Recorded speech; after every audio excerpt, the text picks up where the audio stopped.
Morning, APOSI peeps! Welcome back to our Wednesday Wellness webinar.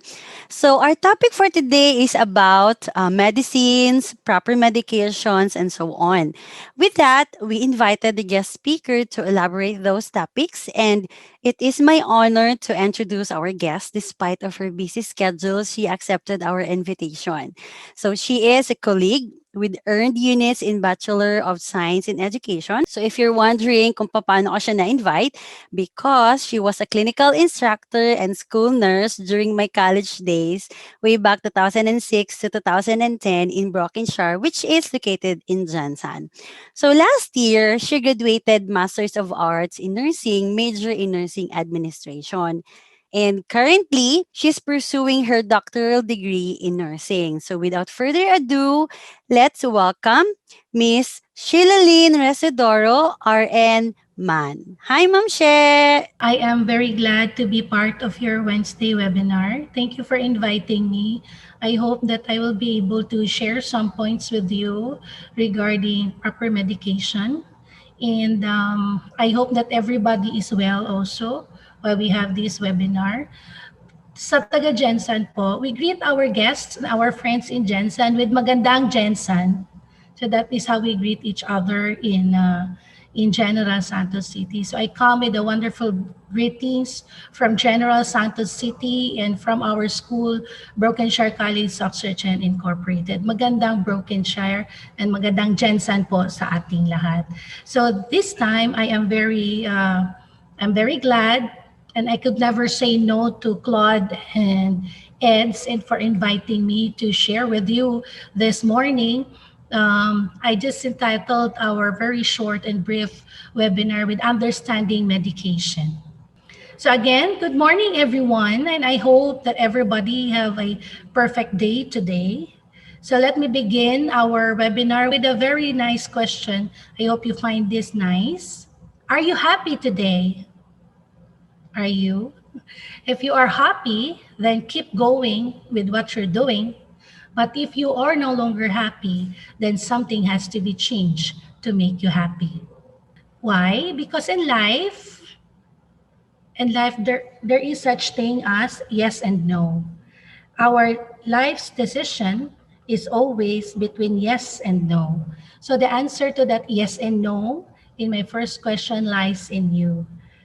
So since today we are having our Wednesday webinar, let me begin with a quote that says, "Health is a crown that healthy wear, but only the sick can see it." In this time of the pandemic, karamihan po sa atin are very aware of health and wellness.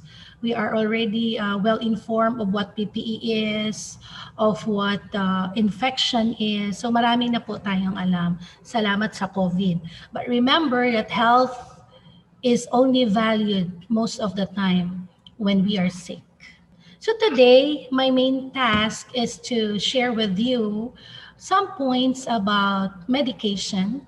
And medication is part of the subject, pharmacology. When we talk about pharmacology, pharmacology is the study of the history, sources, and physical and chemical properties of the drug. It is the understanding of how these drugs can affect our cells, our body.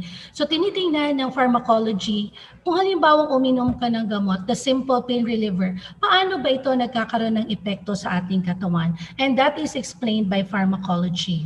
Pharmacology has different sections in order for us to understand how drugs work inside our body. First, there is pharmacodynamics. Pharmacodynamics is the study of the biochemical and physiological effects of the drugs. When we talk about pharmacodynamics, we are talking about the mechanism of action of these drugs, how this drug works inside our body, and be able to attain the effects of the drug that we would like to make use of. Bakit tayo umiinom ng gamot? At paano itong gamot nagkakaroon ng epekto sa katawan? Paano ba siya nagagamit ng ating katawan? It is further explained through pharmacodynamics.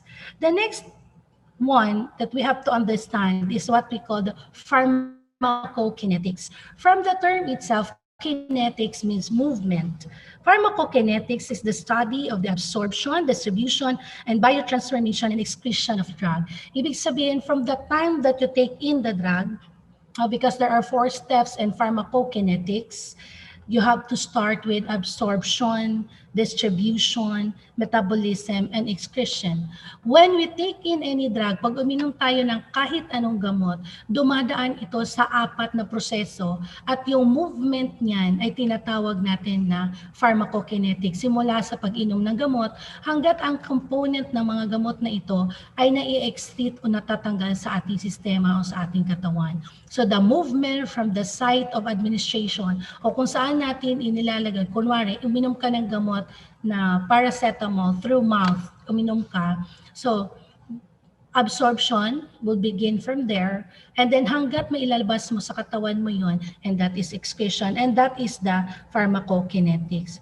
The next one is what we call pharmacotherapeutics. When we talk about pharmacotherapeutics, it's the study of how drugs may be used in treatment of illness. This is what's supposed to be the center of why we are taking the drug. Before the doctor will prescribe any medication, bago siya magsabi na ito, patient Y, ito yung gamot mo, they have to study what is the appropriate drug that will be used in a specific disease. Hindi siya pwedeng kahit ano na lang ang ibibigay. Including to the pharmacotherapeutics is to know what dose would be required. Kailan siya iinumin, gaano katagal, that is part of pharmacotherapeutics. Another one is pharmacognosy.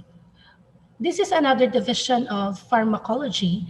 When we talk about pharmacognosy is the study of drugs derived from herbal or other natural sources.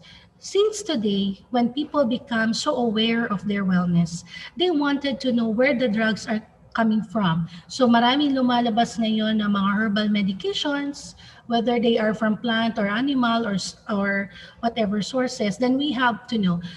This is also very important when we develop new types of drugs because studying the composition of the drugs helps us to understand how we are going to make another drug based on the components of the natural sources, whether it is from the plant or the animal. Next one, of course, is understanding pharmacology is toxicology. Toxicology is the study of poisons and poisoning. Lahat po ng gamot na iniinom natin have the potential to become toxic. Lahat po yan, meron siyang hindi magandang epekto sa ating katawan. But these toxic effects can be prevented or minimized because when we go back to pharmacognosy, we have to remember that these drugs are being studied from the time it is conceptualized up to the time it will reach our hands na iinumin natin itong gamot na ito. Now, drugs act in different ways. But before that, let us understand what does it mean when we talk about drugs. Drugs are chemical substances whose purpose is to treat, to cure, or to prevent, or it may be used in diagnosis of diseases. Otherwise, no, the purpose of taking drug is to be able to have physical or mental well-being. Meaning, if you have problems of sleep, so bibigyan tayo ng chemical substance, we call that drugs. In the medical parlance, in medical terminologies, ang tamang pagsabi po niya ay drugs. Pero sa ating layman's terms, sinatawag po nating medication o gamot. So drugs may alter the existing cellular or chemical functions of the body. I will explain that later. And then, some drugs also exert action by forming a chemical bond within the specific receptor within the body. So to further understand how drug works inside our body, we refer that to a lock and key effect. Lock, yung susi at saka padlock, kunwari. So tingnan natin on the description. So these drugs should fit in, like letter D in letter D. For us to get what we wanted from the drug has to be perfectly fitted with its receptor. The drugs that we take in should be received by the body through its receptor so that we get the response. When we take drugs that are not fitted for what, halimbawa, uminom ka ng gamot pero hindi mo naman sigurado dahil hindi ka nagpa-check up, hindi ka pumunta ng doktor, and then binigyan ka ng gamot, tapos yung gamot pala yun na yun ay hindi naman pala dapat doon sa sakit mo. So it will not give you any response at all, or it may have some relief or response, but it will not totally remove the concerns that you were having or experiencing. So the best drug that you can use are those drugs that have a perfect fit with the receptor. So these drugs has to be studied. Okay? When we talk about receptors are partners of the drug. Ibig sabihin, this is where the drug will go to. Remember in our pharmacodynamics, yung lahat ng gamot na iniinom natin, ito ay mayroong partner sa loob ng ating katawan kung saan siya ay magbabind, doon siya kakapit para magkaroon ito ng effect. A perfect drug, you'd always have the lower dose that we need because there is what we call the lower and higher dose. When we talk about lower dose, it is the basic. Dapat ganun lang siya sa mababa lang, no? Kasi pag nasa higher dose ka na, ibig sabihin, you develop some level of hindi na umiepekto yung gamot mo. Lalo na kapag yung gamot mo ay matagal mo na siyang iniinom, parang nasanay na yung katawan mo dyan. So, tinataas yung dosage. Or, maybe it does not really have a good fit in your receptor site. That's why in the lower dose, hindi siya nagkakaroon ng effect. So in pharmacokinetics, we said that there are 4 steps to pharmacokinetics. The absorption begins on the route of administration. Pag sinabi mong route of administration, saan pa natin pinapadaan yung gamot? It can either be oral through the mouth, parenteral, ito yung mga sinasabi nating dextrose, or injection, and then topical, which we apply on the skin. Whether where we put in or where is the entrance of the drug, that is where the absorption begins. So kapag uminom ka ng gamot, so absorption begins in the mouth. Kapag naman ang route of administration is through dextrose, kunwari, or injection, so its absorption is directly into the blood. For topical naman, the absorption begins in the skin.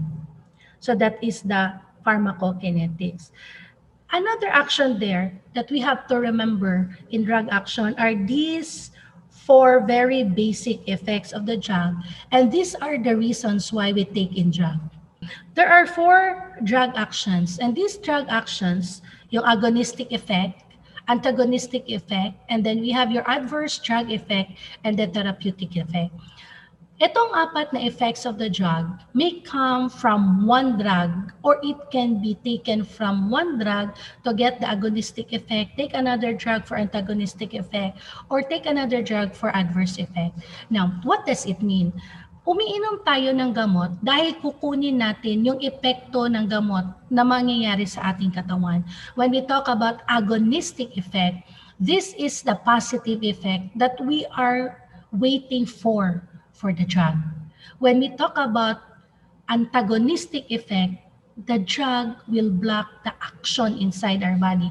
Kunwari, when we want an agonistic effect, and example, you have a problem pumping blood from the heart. Ibig sabihin, mahina yung mag-pump ng blood yung heart. So what do we need? A drug that would have an agonistic effect, meaning it will help the heart to pump the blood, so that is a good action. Ibig sabihin, the drug is an ally, kakampi sila ng epekto. Pero pag sinabi mo naman ng antagonistic effect, kunwari, yung puso, mabilis masyado ang pintig niya, mabilis masyado ang heartbeat.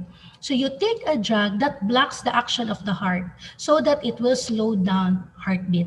That is what you call antagonistic effect. When we talk about adverse drug effect, it also means that you want the unwanted or not the harmful, but the unwanted action or reaction from the drug. For example, biyahilo ka, and you want to sleep through the travel, no, yun, sa pagbiyahe mo. So may iinumin kang gamot na ang epekto nito ay nakakatulog ka. Wala kang allergy. Kunwari, titake ka ng anti-allergy. Yung adverse effect ng anti-allergy is nakakatulog tayo. So, iinom ka ng gamot para makatulog ka, pero wala kang allergy. So, that is the adverse drug effect. Now, therapeutic effect is this desired effect. Ito yung gusto nating makuha talaga sa ating gamot. So, kunwari, meron kang sakit, iinom ka ng gamot para yung sakit mo ay mawawala or mababawasan yung sakit na nararamdaman mo. But all of drugs have its side effect. This side effect is any effect caused by the drug, either it is intended or not. So, it comes along with the drugs that we are taking in. So sa pag-aaral natin ng gamot, kailangan kilala natin yung aksyon niya. Kung itong gamot ba na ito ay magpuproduce ng agonistic effect o itong gamot ba na ito ay mag-i-effect na antagonistic or mas marami siyang side effect. Or iinumin mo yung gamot dahil gusto mong makuha yung adverse effect ng gamot para magkaroon siya ng action sa iyong katawan. So these are the four very basic drug action, why we take in drug, why drugs are prescribed or binibigay ng mga doktor. So metabolism is part of your kinetics. Metabolism of the drug is its passage in the liver. The liver is the center of the metabolism. When we do metabolism, when we think about metabolism, ito yung kailan siya magiging ready na pumasok sa ating mga receptor site. Kasi hindi naman pwede yung tabletang buong ininom mo, papasok siya sa liver at papasok sa ating mga blood. Kasi yung blood, ang ating carrier ng mga components na gamot. So yung sa absorption, i-disintegrate niya yun. Kumbaga tatanggalin niya yung bawat component ng drug. So yung bawat component niyan metabolize ni liver and then ito ay hahanapin niya yung receptor site. Remember our receptor site in the lock and key effect. So hahanapin niya yung receptor site. Kunwari component A ng drug, hahanapin niya yung partner niya doon sa parang lock and key para magkaroon siya ng effect. So that happens in the metabolism. So when your liver has a problem, now may sakit yung liver mo or mahina na yung liver mo because liver can be underdeveloped or it already is part of aging. Magkakaroon ito ng effect doon sa pagkaroon ng metabolism. So when the drugs are taken not through oral medication, hindi siya orally tinake. So the drug will not have the pass through the liver. It will directly reach the receptor site through through the blood. So that is what we call the first pass effect. So the pharmacokinetics also cover distribution. Distribution means paano makakarating sa site of action. Kunwari, may infection sa brain. Paano makakarating yung component ng drug papunta sa brain. So pagkatapos niyang ma-metabolize, kumbaga na hiwala-hiwala yung mga component ng gamot, kailangan makarating ito kung saan kailangan nagkaroon ng action yung gamot. Kunwari, sa brain. So dapat makarating siya doon sa brain, dadaan siya sa iyong mga dugo, no? Magta-transport siya through our blood and to the site of action. In the site of action, there is where you can see or where your receptors are located. Mag-fit in yung component ng gamot doon sa receptor kung saan natin inaasahan magkaroon ng action yung gamot. And then, that will give us the result of the drug. After the drug is being distributed, then the drug is now ready for elimination. Elimination of the components of the drug happens in three parts. It can be eliminated in the liver, but basically drugs are eliminated through our kidneys.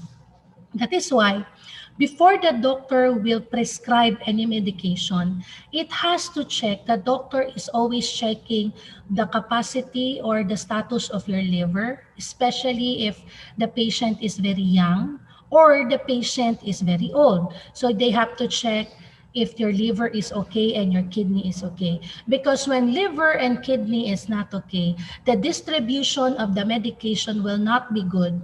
And when the kidney is not also okay, the excretion of drugs is not good. So, anong epekto sa katawan? Dahil ang mga gamot na ito ay hindi nasa-circulate sa katawan ng tama, hindi siya nakakarating sa ating receptor site or sa site of action, naiiwan siya sa ating dugo. And when it stays in our bloodstream, in our circulatory system, it increases the toxin or toxicity in our body. Meaning to say, mas mahihirapan or mas magkakaproblema yung pasyente. So, kailangan ma-check siya. So, therefore, we have to see where does elimination in the kidney happen. So, this is our kidney. So, in the kidney, there are two sites or three sites where drugs can be eliminated. Okay, so pwede siyang mali-eliminate. Pero there are also parts in the kidney na 'di ba sabi natin si kidney yung maglalabas na ng component ng ating gamot. Kaya lang sa kidney meron pa rin siyang area doon na pwede niyang i-reabsorb, ibalik sa bloodstream yung some components of the drug. So what happens then? Remember that when we take in drug, we do not take it at one shot. Kunwari, it is a maintenance drug. Yung lagi mo siyang iinumin. O kaya it was prescribed for 14 days or 7 days. So inom ka ng inom ng gamot, like for example, 3 times a day. Kapag itong mga gamot ay hindi siya agad na nai-eliminate at may bumabalik pa sa ating bloodstream, tumataas din yung toxicity or toxic level ng ating pasyente doon sa gamot. So nakakasama yun sa atin. Kasi in the long run, it will damage our kidney and it will damage our liver and also it will damage the whole of our body system. So if you can see, drugs can be reabsorbed in the proximal tubule and it can also be reabsorbed in the distal tubule. So lahat ng mga drugs ay finifilter yan ng parang salaan si kidney kasi. So sasala niya yun doon sa ating sa ating system, tapos yung hindi na niya maisala, yun yung lumalabas sa katawan. Supposedly, drugs has to be eliminated when we call this drug half-life. Ano itong drug half-life? Ang drugs dapat mailabas, yung components ng gamot na iniinom natin, dapat mailabas siya sa katawan sa tuwing umaabot tayo ng half ng buhay ng gamot na ating tinikin. For example, Medicine A is taken every 8 hours. So, yung kalahating oras ng 8 ay 4 na oras. Correct? So, every 4 hours, 50% of the drug component should be eliminated. For example, you take coamoxiclav, no? Or let's say mas common amoxicillin 500 milligrams. So yung kalahati no, yung amoxicillin 500 milligrams ay iniinom siya 3 times a day. So basically, yung interval from one dose to the next is 8 hours. Ang kalahating life nun, yun yung life niya 8 hours. Ang half-life nun ay 4. So if you take in the drug at 8 o'clock, you have to count 9, 10, 11, 12. At 12 noon, 50% of the medication that you take in from that time should be eliminated. So the 50% is 250. So ibig sabihin, pagdating ng alas 12 ng tanghali, you only have 250 ng komposisyon ng drugs na meron ka sa katawan mo. Dahil yung 250 is already expected to be eliminated. Kaya lang, pwede siyang ma-reabsorb ng 2 beses pagdating sa kidney. And then usually 8 hours after, you have to count kailan ulit yung pasyente iinom ng gamot. So nag-iipon-ipon sila sa ating katawan at meron lang tayong dapat maximum level na pwedeng inumin para hindi ito magkaroon ng toxic effects sa ating katawan. So that is what we call a drug half-life. No, ano yan, kino-compute siya basing on the number of hours of the interval ng gamot kung kailan siya iinumin. Bago tayo magbigay ng gamot, dapat nating tandaan ang mga principles and methods of administration. Bilang isa, kahit na tayo ay sa bahay lang, dapat alam natin ang bakit, kailan at paano natin iinumin yung gamot. That is basic and medication. So drug sources, ito ang pinanggagalingan ng ating mga gamot. Drugs that are developed today derive from natural sources, from semi-synthetic sources, or it comes from the synthetic source. When we talk about natural sources, drugs that are considered to be from the natural sources are taken from plants and animals. But unfortunately now, we do not have enough plants and animals to to provide us with the bulk of the medicines that we need. So, ina-extract natin, tinitingnan natin yung mga composition ng plants and animals para tayo ay makaproduce ng synthetic and semi-synthetic na mga gamot which are now available in the market. So, yung mga gamot na ito ay pinag-aaralan nila ano ba ang komposisyon na nakukuha natin sa mga plants and animals para ma-develop at saka magawa siya ng mas marami ang maka-avail. So those are the sources of drugs. Next one is the drug use. Saan ba ginagamit ang gamot? Bakit ba tayo umiinom ng gamot? So drugs are used in different reasons, no? Depende kung para saan siya. Number one, drug is used for symptomatic treatment. Drug is also used for prevention, diagnostic, curative, health maintenance, and contraception. When we talk about symptomatic treatment, ito yung gamot na binibigay natin kung ano yung ating complaints. Kunwari, pumunta ka sa doktor, sabi mo sa doktor, sumasakit yung tiyan ko. But without the laboratory test, madalas bibigay si doktor ng mga gamot para matanggal yung sakit ng tiyan mo. So that is symptomatic. Basta kung ano yung complaints mo sa doktor at binigyan ka ng gamot, may lagnat ka without any diagnostics first, no? So bibigyan ka ng paracetamol para mawala yung lagnat mo. Then is prevention. Prevention, drugs that are used as preventive are those that we want to avoid that either the disease will progress na lumala yung sakit o kaya na hindi ka magkaroon ng sakit. So that is prevention. One of this is your immunization. Immunization is a preventive drug. So it is used so that we will not be able to take in or hindi tayo mahawaan ng sakit. Kunwari sa mga bata ini-immunize ng BCG.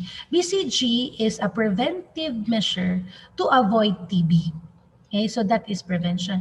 Next one is diagnostics.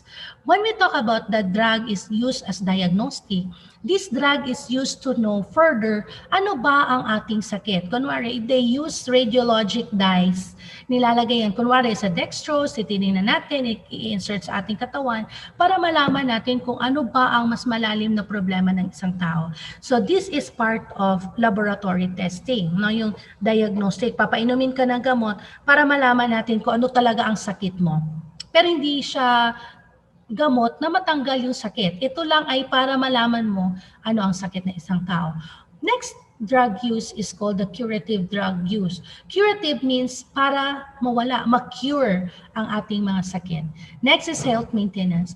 Health maintenance is used, the drug used for health maintenance rather, are these are drugs that we need to take in a long period of time so that the functions of our body system will continue to be in good condition.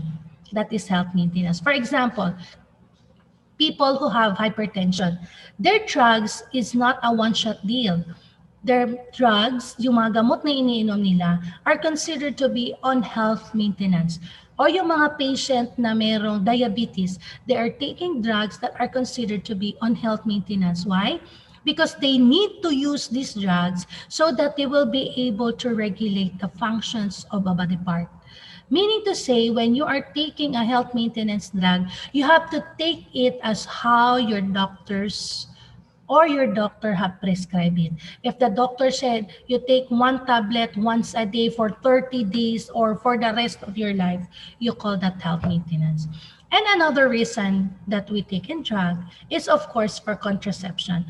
Contraception means it's against conception, para hindi mabuntis or hindi makabuntis. So that is your contraception. So these are the uses of the drugs. Why we take in drug? It's either we want to have a symptomatic relief, kung ano yung nararamdaman mo, ma-relief ka kaagad. May kabag ka, uminom ka ng gamot, symptomatic yon. Prevention, of course, para hindi ka magkasakit. Diagnostic is used to know further kung meron ka pang mas malalim pa na problema sa katawan. Curative, para magamot ng sakit. And of course, health maintenance and contraception. So drugs comes in different forms. Iba-ibang klase ng gamot, iba-iba ding paraan kung paano siya gagamitin ng katawan at kung gaano siya katagal, no? Kaano siya katagal mag-i-stay sa ating katawan. So first there is tablet, no? Very familiar tayo sa tablet. Tapos meron na ngayong caplet. Yung caplet, ang kanyang form ay capsule, kaya lang ang consistency niya ay tablet. Okay? Marami na tayong caplet ngayon. Then you have your timed or sustained release drugs. Timed or sustained release, ano ibig sabihin nito? Pag ininom mo yung gamot, yung component ng gamot ay unti-unti siyang nagde-decompose sa katawan. Ibig sabihin, layer by layer siya nagkakaroon ng disintegration o yung matutunaw sa katawan. Depende kung saan yung action na gustong makuha. Kunwari, ito ay mga gamot para sa hyperacidity. Your medicines for hyperacidity are most of them considered to be timed or sustained release. Next one is the controlled release. Yung controlled release naman, naantay natin kunwari, hindi, kasi merong mga gamot na pag inom mo, nasa may lalamunan mo pa lang, nagdi-disintegrate na siya. Etong mga controlled release, umaabot muna siya doon sa may metabolism part na ng ating pharmacokinetics bago siya mag-disintegrate. Of course, we are very familiar with capsule, and then we have your suppositories. No?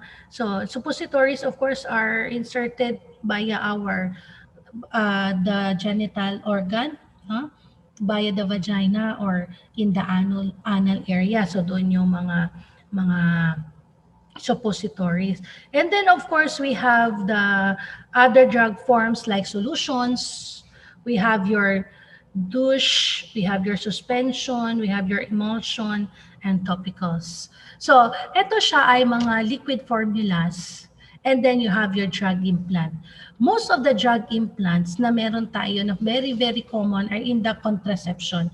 Yung ini-insert sa katawan para hindi magbuntis yung babae, you call that drug implant. So, nilalagay sa loob ng katawan tapos hindi siya agad tinatanggal. So, these are the different drug forms. And of course, to know more about drugs, tayo kahit sa bahay lang. Hindi ako nurse, hindi ako doktor, hindi ako medical practitioner. We still have to get to know drugs. Kailangan natin makilala, lalong-lalo na kapag meron kang iniinom na gamot.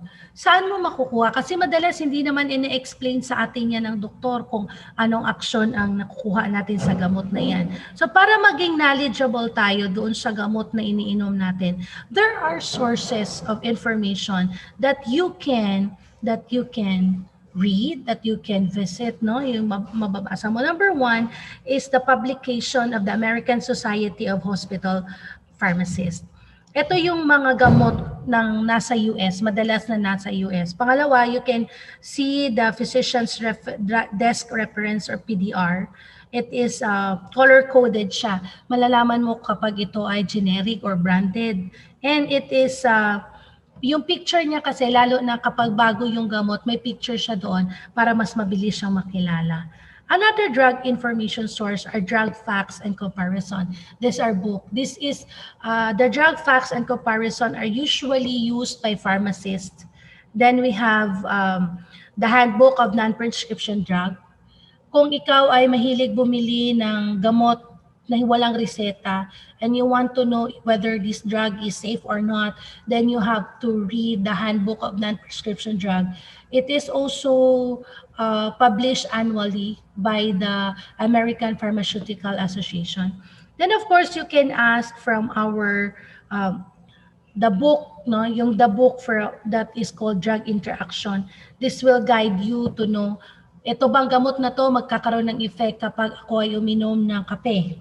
Kasi merong gamot na hindi mo pwedeng inumin sabay ng kape, tsaa, or juice. So, it is where you can find the information about it. Another drug information where you can have in the Philippines is what we call PIMS. You can buy this in our bookstore. No? The PIMS or the Philippine Index of Medical Specialties. It is released at least twice a year.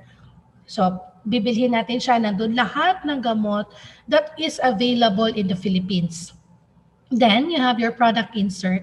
Yung product insert, pag bumibili tayo ng gamot, di po ba meron sa loob ng karton na yung papel?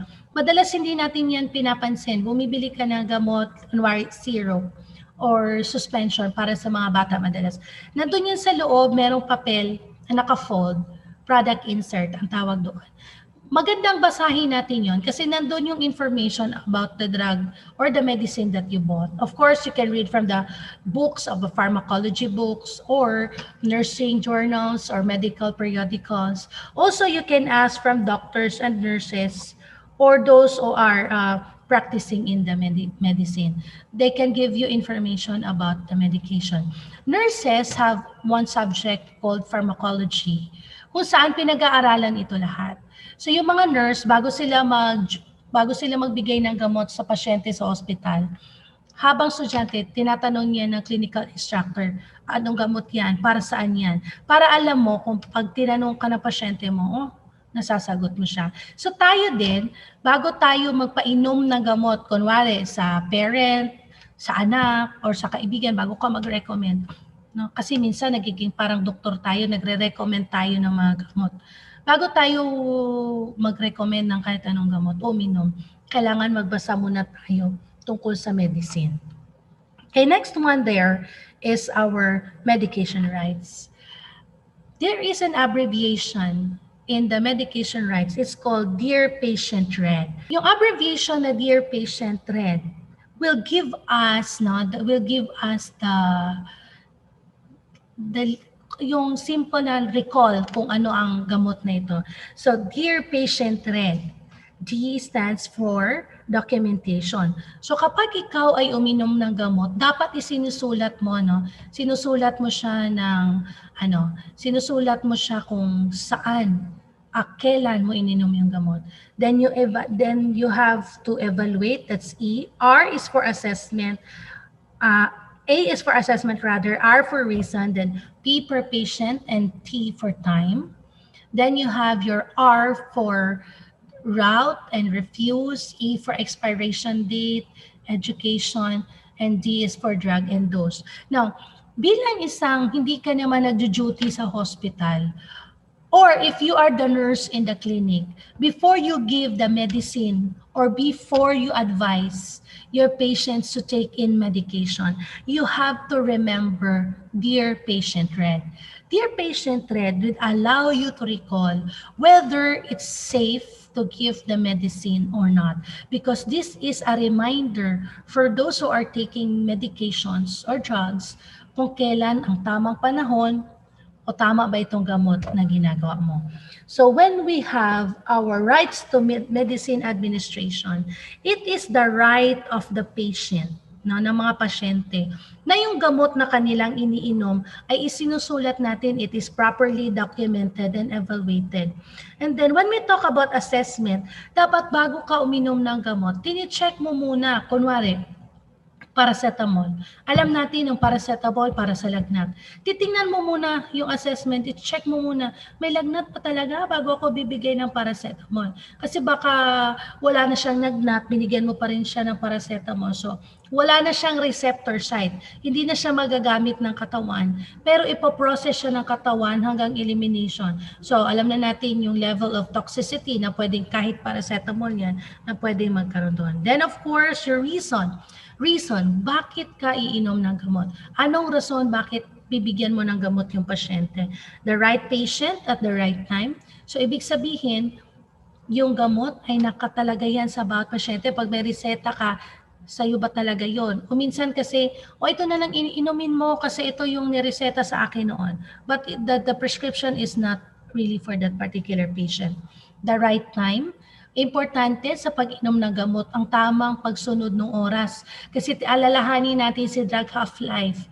Kung inom ka lang ng gamot kung kailan mo gusto, madalas hindi siya nagkakaroon ng magandang fit sa receptor site. So therefore, hindi siya nagkakaroon ng magandang effect. Magtataka ka, matagal ko nang iniinom ang gamot na to pero hindi naman siya nagkakaroon ng epekto.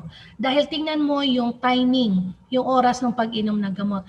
Sinunod mo ba yung advice ng doktor kung kailan siya dapat inumin? Kasi very crucial yun para makuha natin yung therapeutic effect or agonistic effect or antagonistic effect ng gamot. Kaya tayo umiinom. Next there is the route. No, saan ba siya dapat ipainom? Baka mamaya Yung para sa nebulization, yung pampausok, pinainom mo sa bata, pinainom mo sa pasyente mo. So pag maling route, maling way na i-administer ang gamot, hindi rin siya nagkakaroon ng effect sa ating katawan. Of course, very important, tayo, bago tayo uminom ng gamot, is to check the expiration date. Lahat ng ating gamot na binibili ay meron niyang expiration date. Maliban na lang po, pag bumili kayo ng gamot ng nakatingi-tingi, yung nakakat na ng isa-isa, bumili ka lang ng isang medical o ng isang mefenamic acid. Of course, wala siyang expiration date na nakalagay doon. Minsan, meron tayong unused na hindi natin naubos na gamot, tapos wala na siyang expiration date. Kapag hindi natin alam yung expiration date at alam mo medyo matagal na yon, huwag mo na lang inumin kasi mas nakakasira yon. So expiration date, and of course education would mean knowing what the drug is for. Kaya tayo magbabasa doon sa mga pharmacology resources na pwede natin malaman kung para saan ang mga gamot na yan. So drugs are classified according to where it has an effect in the body. Number one, it is classified. Pag titingnan mo yung mga libro na binanggit ko kanina sa information sources, it has an effect in the central nervous system. So kapag ang gamot na ito ay may effect sa, halimbawa, cardiovascular system, sa puso, nakagroup yan sila doon sa information. And then it can also be classified according to its use. Antacid, antibiotic, laxative, diuretic, pampatulog, and everything. So doon mo siya titingnan. And of course, it is also classified whether it is a physiologic or for chemical action. Ano yung chemical action? Dito na yung nakikita natin, is it an antagonistic effect, agonistic effect, or adverse effect? So yan yung chemical action of the drug.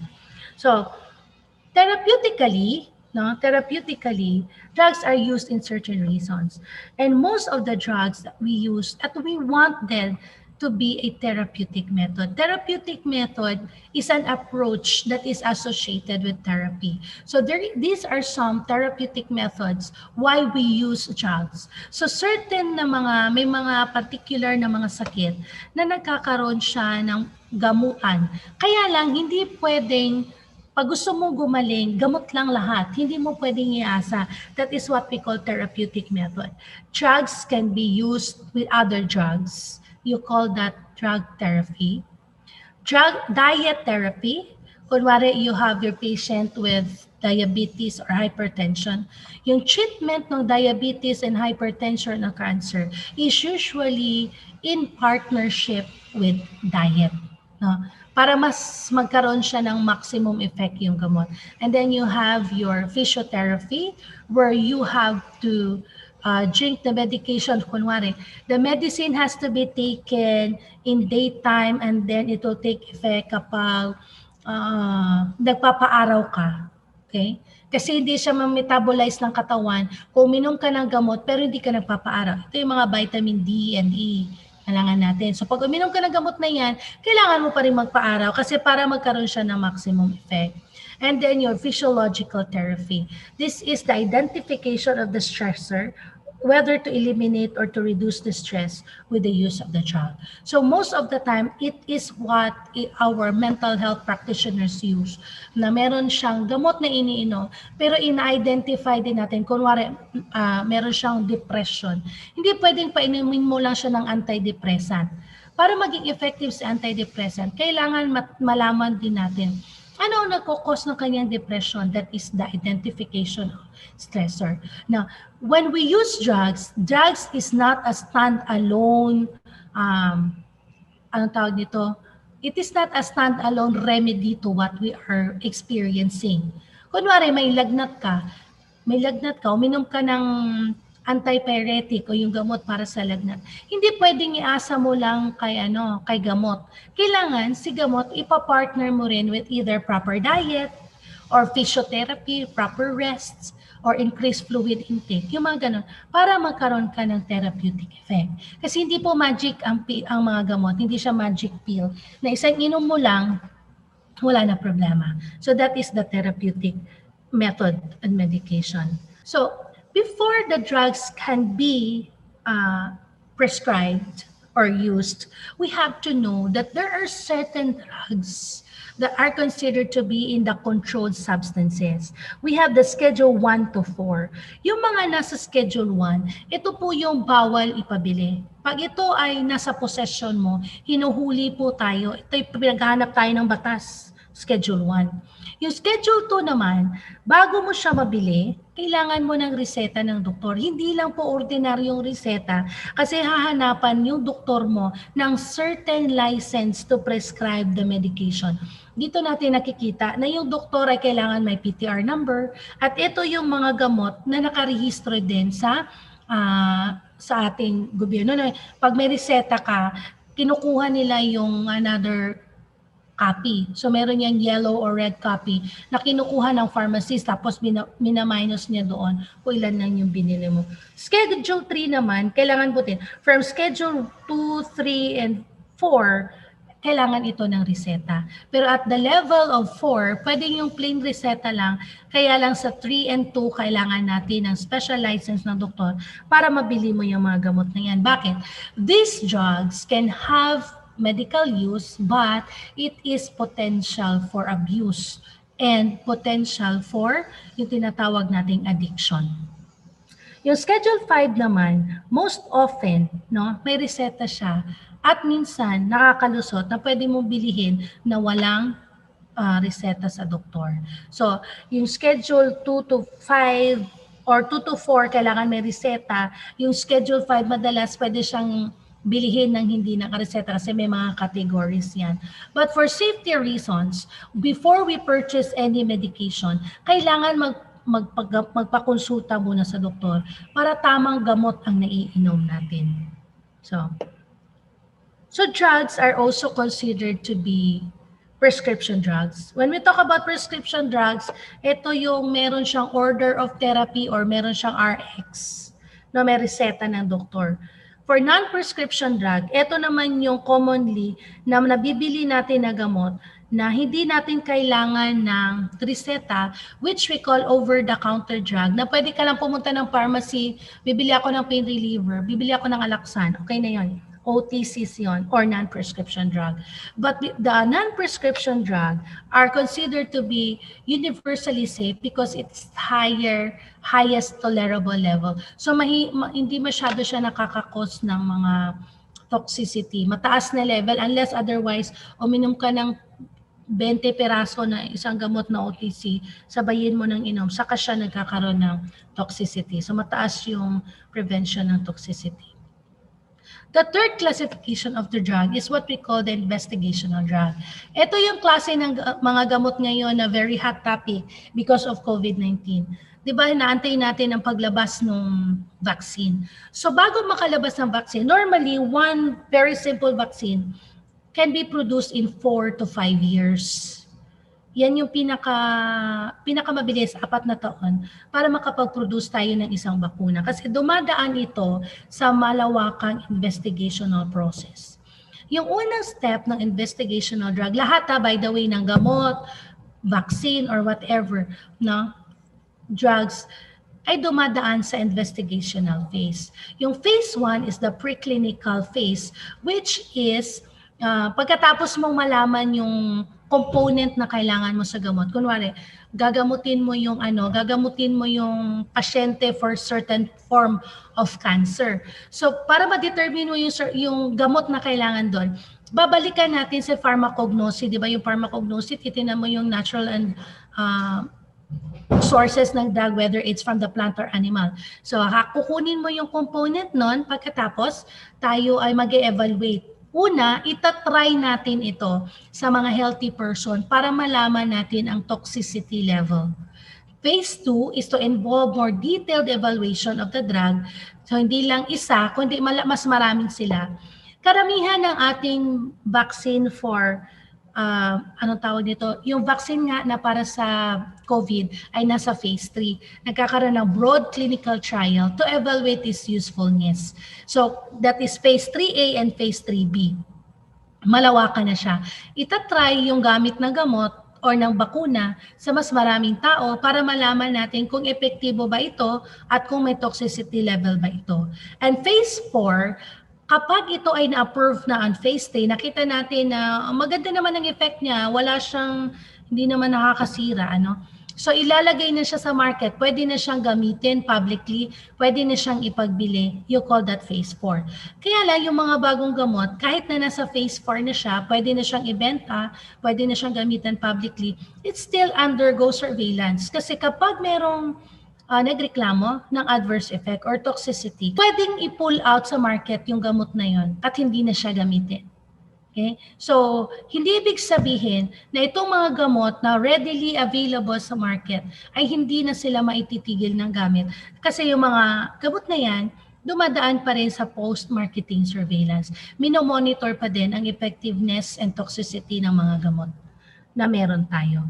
And the fourth classification of drugs that we have is what we call the illicit or street drugs. These illicit or street drugs, ito yung mga ipinagbabawal na gamot. So that is the illicit or street drugs. Yung mga bawal, pinagbabawal na gamot. So yung prescription drugs o yung mga gamot na kailangan ng reseta, yung reseta ay pwede natin kunin sa doktor, nurse practitioner, physician's attestant, pero kailangan may mga permanentista, of course, and veterinarian. Kasi kahit yung gamot ng ating mga alaga, kailangan may reseta din, di din tayo pwedeng bilhin tayo. Ay, may lagnat yung ano ko, ganito na lang din. Hindi. Kailangan pa din ng reseta. So, meron isang mahalagang tanong pag nag-uusap tayo tungkol sa medication. Alin ba ang mas maganda? Generic or brand name? Okay? So, generics and brand names, brand name drugs, has a great debate ngayon. Ano ibig sabihin ng generic name? Generic name, kung tao yan, ito yung apelido ng gamot. Lahat ng gamot na may parehong generic name ay may kaparehong mga composition ng gamot. So ibig sabihin, kung si drug A and B, they have the same chemical component. They will share the same generic name. That is why paracetamol is a generic name and it has a lot of brand names na alam ninyo. Okay, so alin ang mas mabisa? Remember that a generic drug is chemically equivalent to that brand name. Kaya lang, in terms of cost, mas mura po si generic drug. Why? Yung brand names, madalas meron itong mga agents, may advertisement, meron siyang mga flyers, mga ganun.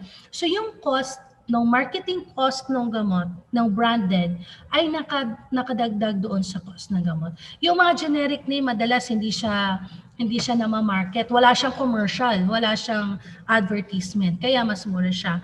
So the brand name drugs and its generic version has the same active ingredient. Therefore, it will give you the same result, the same action. Of course, its component, its ingredients are the same. When it's given on the same dosage, it is also studied. So lahat ng, yung generic and brand name kasi hindi lang basta-basta nakukuha yan. Yung generic name is ina-approve yan ng FDA, ng Food and Drug Administration. Kung meron akong na-inventong gamot, may bago akong gamot, bago ko siya pwede ipagbili sa market, ipapa-approve muna natin sa FDA. Si FDA ang mag-approve ng kanyang generic name at brand name. Yung brand name, nire-register din natin sa namings board. So kapag hindi pwedeng magkaroon ng parehong brand name, syempre magkakaroon ng kalituhan. So when you have the same generic name, but you have different brand name. Okay? So yung generic name ay parang apelido lang. Hindi lahat ng pareho ng generic name will have the same strength, because it depends also on how these drugs are being manufactured. Pero kapag ito ay aprobadong generic name ng FDA, makakasiguro talaga kayo na these drugs will give you the same quality and the same effect in your body. So that is the generic and brand name. Now, for over-the-counter drugs, versus the prescription drug. Di ba sabi natin yung over-the-counter, nabibili siya kahit walang reseta, at ang prescription drug ay nakukuha natin kasi ginagawan tayo ng reseta ng doktor. So the prescription medicines are prescribed by doctor. It can be bought only in the pharmacy and it is prescribed for and used by only one person. Hindi po pwedeng share-share. So pag prescribed medicine, nakakalculate yan, pinag-aralin niya ng doktor na para yan sa'yo. While the over-the-counter medications or drugs are drugs that do not require prescription or reseta, katulad ng mga vitamins. So ito yung mga readily available na hindi lang readily available sa pharmacy. Pwede nating mabili yung mga OTCs minsan sa mga tindahan, sa kapitbahay natin, pag may tindahan sila, ganun. So both prescription and over-the-counter drugs are carefully approved and regulated by the Food and Drug Administration. So before you take any prescription or over-the-counter medication, you have to remember that you have to read the label carefully. Number two, you have to understand how to take drugs. You have to go back to pharmacokinetics and pharmacodynamics. But of course, that is very detailed. But for you to be able to know, is this drug safe for me? Or is this the appropriate drug for me? Then you have to read or ask the prescriber. You ask the doctor or ask a friend who is a nurse. Then they can tell you, or ask a friend who is a pharmacist.